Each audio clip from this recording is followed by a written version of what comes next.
And then the last thing is just that that door quote that I've got minimal information on. Yeah, so read me the note that you had, that line of notes that you had.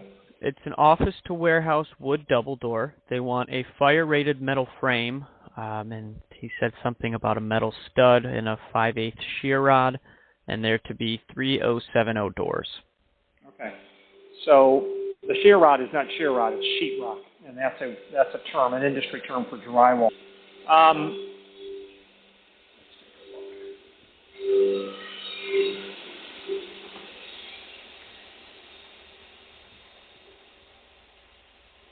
Okay. So you've got a client who wants a pair of doors. It's an office to a warehouse. So the tip-off to me there is that this is probably a fire-rated application. So here's your response back to the client. Here's the first question. Is this fire-rated? And if yes, what rating do you require? And if fire-rated, would you consider steel doors, which will be both more durable and economical? All right. All right. Then, talked about sheetrock, and he talked about stud.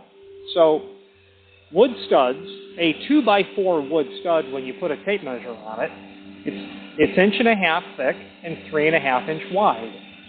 So it's the same concept as nominal and actual sizes.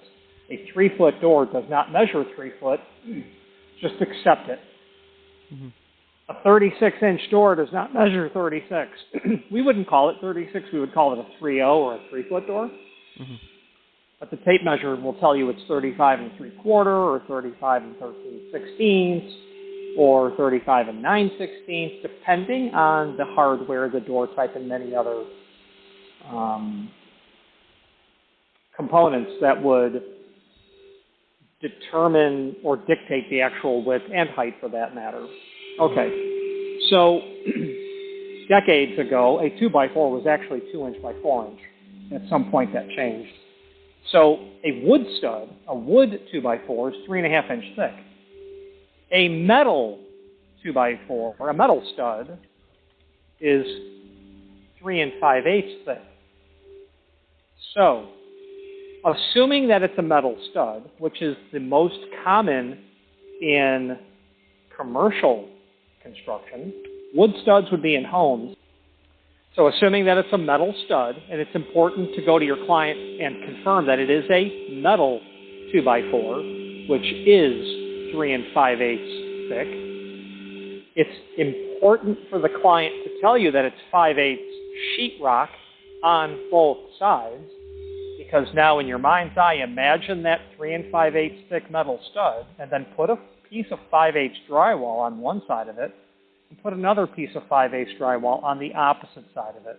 Mm-hmm. If you took 5/8 plus 3 5/8 plus 5/8, and you actually calculated that, it's going to be 4 7/8. 4 7/8 in terms of a wall thickness or a partition. Partition is the term used for wall. Okay. A partition thickness. 4 7/8 is the most common wall thickness there is. Since this is going to be an application where the frame will wrap over the end of the wall, the throat size, or the inside of that frame, has to be, well, you guessed it, 4 7/8. Mm-hmm. So, you've got to confirm that it's a metal stud, because if it's a wood stud, your frame's going to be 1/8 of an inch too big. Customers don't like that. You could also ask them to verify that it's one layer of 5/8 on each side, because if it's a 3-hour wall, they may require that he has 2 layers of 5/8, which will get you to 6 1/4 or 6 inch. No, 6 1/4, 6 1/8. Forgive me, 6 1/8. Also very common. So you'll want to confirm how many layers, whether it's a wood or a metal stud, and how many layers on each side of 5/8 rock, sheet rock, drywall. Then, after all of that, you then get to write a hardware set. So, and then Being fire doors, it's a little tricky. Not tricky, nothing's tricky. In the sense of, you know that you're going to need a hanging device. And you know that you're going to need a latching device. And you know that you're going to need a closing device. Something's going to have to hold the inactive door in the closed position, and something's going to have to keep the inactive door in a latched or bolted condition. So closed and latched. Same with the active door. So you need to talk to the client and say, hey, do you have any requirements over this hardware set, or should we just come up with a standard hardware set? And in that case, the least expensive way to go would be to sell him 6 inches, and we'll come up with hardware pieces. You're going to sell him 1 door closer for the active. You'll sell him a keyed lock or whatever he wants function-wise for the active door. You'll sell him a couple of surface bolts for the inactive door just to keep it closed and bolted. And then after that, all of the basics are covered. So you're hanging the doors with the butts.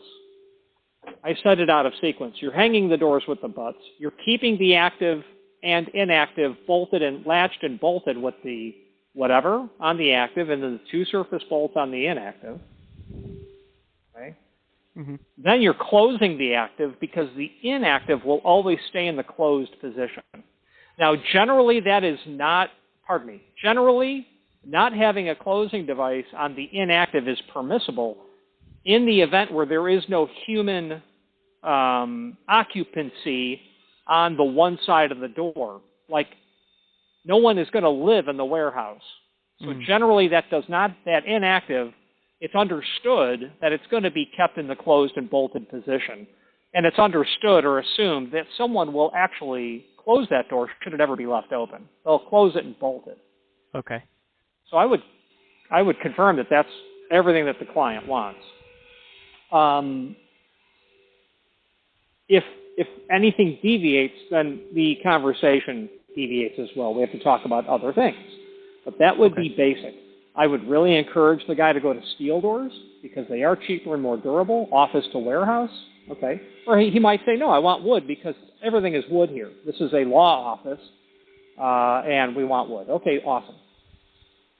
The other thing, the final thing I would recommend is that you ask him, typically it's not unusual to see a light. We don't call it a window. A window is what's in the outside wall of a structure. But a light, a vision frame, a light goes in a door. Mm-hmm. Say it's not unusual to have a light in one or both of these doors. Sometimes it's nice to know before you walk into somebody approaching from the other side. You didn't mention it, but I'm just mentioning it because it's common. It's not, well, not uncommon.